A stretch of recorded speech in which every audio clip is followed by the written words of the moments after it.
హిరణ్యాక్షుణ్ణి శ్రీ మహావిష్ణువు వరాహ రూపంలో వచ్చి సంహరించాడు. దాంతో అతని తమ్ముడైన హిరణ్యకశిపుడు శ్రీ మహావిష్ణువుపై ద్వేషం పెంచుకొని శ్రీ మహావిష్ణువుని ఎలాగైనా చంపాలని అనుకుంటాడు. కానీ తన దగ్గర ఉన్న శక్తి ఏమాత్రం సరిపోదు అని ఎన్ని సంవత్సరాలు అయినా కదలకుండా ఘోర తపస్సు చేస్తాడు. అదే అదునుగా ఇంద్రుడు హిరణ్యకశిపుని రాజ్యంలో చొరబడి రాజ్యాన్ని సర్వనాశనం చేసి హిరణ్యకశిపుని భార్య, ఆమె అప్పటికి గర్భవతి, ఆమెని అపహరించి చంపాలని చూస్తాడు. అప్పుడు నారదుడు ఇంద్రుణ్ణి ఆపి, ఇంద్ర, ఎందుకు ఇలా చేస్తున్నావు అని అడుగగా, హిరణ్యకశిపుడు ఒక పెద్ద రాక్షసుడు, మరి అతని కొడుకు ఇంకెంత పెద్ద రాక్షసుడు అవుతాడో అని చెప్పి చంపుతున్నాను అని అంటాడు. దానికి నారదుడు, ఓ ఇంద్ర, పుట్టబోయే బిడ్డ రాక్షసుడు కాదు, ఆయన ఎంతో గొప్పవాడు, ఆయనను ఎవ్వరూ చంపలేరు, ఆఖరికి నువ్వు కూడా అని చెప్పి నారదుడు ఆమెను తన ఆశ్రమానికి తీసుకువెళ్తాడు. నారదుని ఆశ్రమంలో హిరణ్యకశిపుని భార్యకి ఏమీ తోచడం లేదు. అప్పుడు ఈ సృష్టిలో అందరికంటే గొప్పవారి గురించి చెప్పమని నారదుడిని అడుగుతుంది. అప్పుడు నారదుడు శ్రీ మహావిష్ణువు గురించి చెప్తాడు. అలా ఆమె నిద్రపోతుంది, కానీ ఆమె కడుపులో ఉన్న శిశువు మాత్రం ఆ మాటలు వింటూ ఉన్నాడు. ఇక అడవికి వెళ్లిన హిరణ్యకశిపుడు తపస్సులో నిమగ్నమై ఉన్నాడు.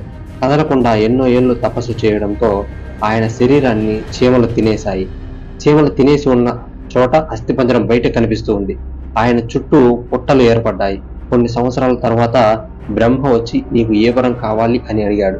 అప్పుడు హిరణ్యకశిపుడు పంచభూతాల వల్ల గాని, జంతువుల వల్ల, మనుషుల వల్ల గాని, ఇంటి బయట గాని, లోపల గాని, ఉదయం గాని, సంధ్యవేళ గాని, ఏ ఆయుధాలతో గాని నాకు మరణం ఉండకూడదు అని అడుగుతాడు. బ్రహ్మ వరానికి తదాస్తు అని చెప్పి వెళ్ళిపోతాడు. ఇక గర్వంతో హిరణ్యకశిపుడు తన రాజ్యానికి వెళ్తాడు. ఆయన భార్య కూడా ప్రసవించి తన రాజ్యానికి వచ్చేస్తుంది. ఇక లోకాన్ని స్తంభింపజేయడం మొదలు పెడతాడు హిరణ్యకశిపుడు. ఈ లోకంలో విష్ణునామం వినిపించకూడదు అని విష్ణు గుడులను, భక్తులను తన చెల్లి అయిన కోరికి చెప్పి సంహరించమని చెప్తాడు. ఇక ప్రహ్లాదుడు పెద్దవాడు అవుతాడు. తన కొడుకు వేద పాఠశాలలో చేర్పిస్తాడు. అక్కడ ప్రహ్లాదుడు అన్ని వేదాలను నేర్చుకుంటాడు. ఒకరోజు హిరణ్యకశిపుడు ప్రహ్లాదునితో, నీవు ఏమి నేర్చుకున్నావో చెప్పు అని అడుగగా, నేను ఈ లోకమంతా విష్ణువే అని తెలుసుకున్నాను అని చెప్తాడు. ఆశ్చర్యంతో హిరణ్యకశిపుడు, లోకంలో విష్ణునామం లేకుండా చేసిన నా ఇంట్లోనే విష్ణు భక్తురా అని ఎంతగానో అతనికి నచ్చ చెప్పడానికి చూస్తాడు. కానీ ప్రహ్లాదుడు మారడు. అప్పుడు హిరణ్యకశిపుడు తన కొడుకుని చంపడానికి భటులను పిలిచి ఆదేశిస్తాడు. భటులను ప్రహ్లాదుని సముద్రంలో ముంచుతారు, కొండలపై నుంచి తోస్తారు, అస్త్రాలతో పొడుస్తారు, పాములతో కూడా కుట్టిస్తారు. అయినా ప్రహ్లాదుడు మరణించలేదు. అప్పుడు హిరణ్యకశిపుడు తన చెల్లి అయిన పోలిని పిలిచి అగ్నిలో ప్రహ్లాదులతో కలిసి కూర్చోమని చెప్తాడు. పోలికి ఒక వరం ఉంది, ఏమిటంటే ఆమె ఎంత వేడినైనా తట్టుకోగలదు.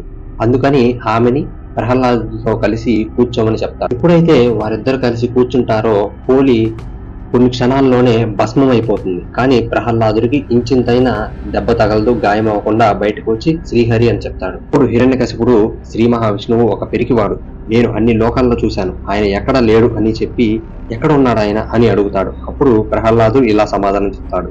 ఇందు గలడు అందు లేడని సందేహం వలదు, ఎందెందు చూసినా అందందు గలడు అని చెప్తాడు. అప్పుడు హిరణ్యకశిపుడు తన చూపుడు వేరుని ఆ గదిలో తిప్పి ఒక చోట ఆపి, ఈ స్తంభంలో ఉన్నాడా నీ విష్ణువు అని చెప్తాడు.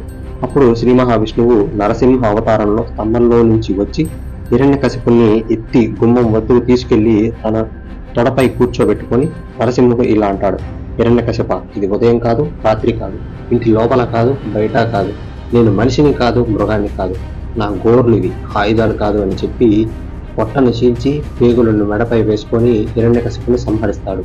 దీంతో హిరణ్యకశిపుని అవతారం పూర్తవుతుంది.